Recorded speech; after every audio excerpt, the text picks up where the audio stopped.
Today's topic. नमस्कार, मैं मोहित सिंह और आप देख रहे हैं टॉपिक न्यूज पर टुडेज टॉपिक। और आज टुडेज टॉपिक में हमारा जो मुद्दा है उसका उद्देश्य आपकी धार्मिक भावनाओं को ठेस पहुंचाना नहीं है, बल्कि आपको कुछ तथ्य बताना है ताकि आप जागरूक हो सकें। तो चलिए शुरू करते हैं आज का मुद्दा। आपने बागेश्वर धाम सरकार का नाम तो सुना ही होगा। अगर बागेश्वर धाम सरकार का नाम सुना है तो वहां पर धीरेन्द्र कृष्ण शास्त्री का नाम जरूर सुना होगा। धीरेन्द्र कृष्ण शास्त्री आज वो नाम है जो आज हर किसी के जुआ पर है। हर कोई उनसे मिलना चाहता है, उनके विषय में जानना चाहता है। धीरेन्द्र कृष्ण शास्त्री अंधविश्वास को फैलाने का काम कर रहे हैं या नहीं, इसका फैसला आप स्वयं करिएगा, लेकिन इन तथ्यों को समझने के बाद। धीरेन्द्र कृष्ण शास्त्री ने नेशनल मीडिया के सामने वो भी लाइव अपने तथ्यों को प्रस्तुत किया, मतलब बताया कि मैं जो कर रहा हूँ वो सही है और उनका कनेक्शन सीधे ईश्वर से है, यानी हनुमान जी से। तो चलिए, हो सकता है हनुमान जी ने उनको सुना हो सकता है ईश्वर ने उन्हें चुना हो। धीरेन्द्र कृष्ण शास्त्री ने नेशनल मीडिया के सामने तथ्य प्रस्तुत किया कि वो जो कर रहे हैं वो सही है और वो अंधकार फैलाने का काम नहीं कर रहे हैं। लेकिन आप इन तथ्यों को समझिए, फिर बताइए हमें कि वो क्या है और क्या नहीं। तो पहले आपको एक तथ्य बताता हूँ। लाइव चल रहा था, उन्होंने लाइव बताया कि क्या प्रॉब्लम है। एक पत्रकार को उठाया कि आप यहाँ पे आइए, आपके चाचा का नाम ये है। तो मैं उस पत्रकार के विषय में बता दूं आपको कि वो पत्रकार उनके साथ पहले इंटरव्यू कर चुके हैं, मतलब उनके साथ बैठ के बातचीत कर चुके हैं। तो आप समझिए, अगर कोई व्यक्ति आपसे ऑन कैमरा बात कर रहा है तो उसने ऑफ कैमरा भी आपसे बात की होगी। हो सकता है ना भी की हो, लेकिन आपने उसके विषय में जानने की कोशिश जरूर की होगी। अगर कोई आपसे आके बातचीत करके गया है तो कि वो कौन था, भाई कैसे आया मेरे पास और उसने मेरा इंटरव्यू कैसे लिया। तो चलिए, हो सकता है बागेश्वर धाम सरकार ने ना जानने की कोशिश की हो, उनको मालूम चल गया हो, लेकिन उन्होंने उसी पत्रकार को क्यों बुलाया जिन्होंने उसका इंटरव्यू लिया था। वहाँ कई सारे पत्रकार थे, लेकिन उन्होंने उसी पत्रकार को बुलाया और वो पत्रकार आने के बाद बोल रहा है कि मैं आपकी शरण में आ गया हूँ।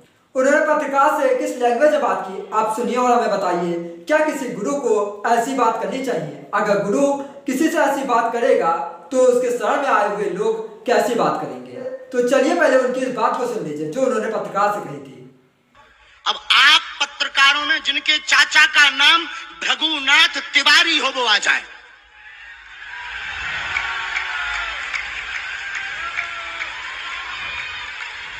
आपके चाचा का नाम भृगुनाथ तिवारी? जी, मेरे चाचा का नाम भृगुनाथ तिवारी है और वो भोपाल में रहते हैं, अभी मथुरा में है।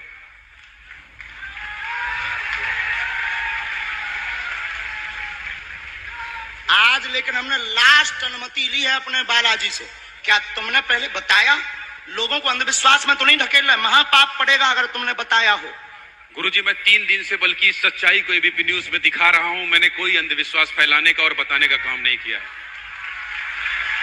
मैं यहीं से आपके दरबार से जनता। तो क्या तुम्हारे भाई का नाम राघवेंद्र तिवारी है? जी गुरुजी, एक पत्रकार होने के नाते नाते मैं ये कह रहा हूं, आचार्य धीरेन्द्र शास्त्री की जय। क्योंकि मैं जो सुन रहा हूं, मैं देख रहा हूं, ये चमत्कार नहीं है। क्या तुम्हारे भाई ने अभी मकान बनवाया है? जी, गृह प्रवेश किया है 2 दिन क्या पहले। तुम्हारी भतीजी का नाम अभिषी है? जी गुरुजी। आज के बाद अब अंधविश्वासी कहना बंद कर देना, वरना नंगा कर दिया जाएगा। हम हनुमान जी के सेवक हैं, ललकार कर करते हैं कि हमने संतों की चरणों की तपस्या सीखी और सन्यासी बाबा की कृपा को पाया है। तो आप समझिए, भगवान ने एक ऐसे व्यक्ति को चुना है जिसे ना बात करने की तमीज है और ना ही किसी के साथ अच्छा व्यवहार करने की। चलिए, हो सकता है भगवान उनके ऊपर ज्यादा प्रसन्न हो गए हो और उनको अपना माध्यम बना लिया हो मनुष्य को अपने से जोड़ने का, मतलब मनुष्य जुड़ेगा भगवान से तो इनके द्वारा। जितना मुझे मालूम है, सनातन धर्म निगेटिव एनर्जी को पॉजिटिव एनर्जी में बदलने का काम करता है। लेकिन ऐसे गुरु क्या नेगेटिव एनर्जी को पॉजिटिव एनर्जी में बदल पाएंगे? मुझे तो लगता है ये पॉजिटिव एनर्जी को भी नेगेटिव में ना बदल दे। धीरेन्द्र कृष्ण शास्त्री के द्वारा आज शायद नेशनल मीडिया भी अंधविश्वास फैलाने का काम कर रहा है। मैं किसी की भावनाओं को हताहत नहीं कर रहा हूँ, मैं सिर्फ आपको तथ्य बता रहा हूँ कि इनको समझिए और आप अनुमान लगाइए कि आप अंधविश्वास की ओर जा रहे हैं कि विश्वास की ओर। आप सनातन धर्म से जुड़े, उसके बारे में जाने, उसके ग्रंथों को पढ़ें, आपको काफी ज्यादा ज्ञान मिलेगा। उनके ऐसे गुरुओं से जुड़िए जो सनातन धर्म के बारे में आपको बता सके, लेकिन ऐसे गुरु की तरफ मत जाइए जो आपको भटकाएं, जो आपको अंधविश्वास की ओर ले जाए। तो आज के लिए बस इतना ही, कल फिर मिलेंगे किसी और टॉपिक के साथ। तब तक के लिए जय हिंद।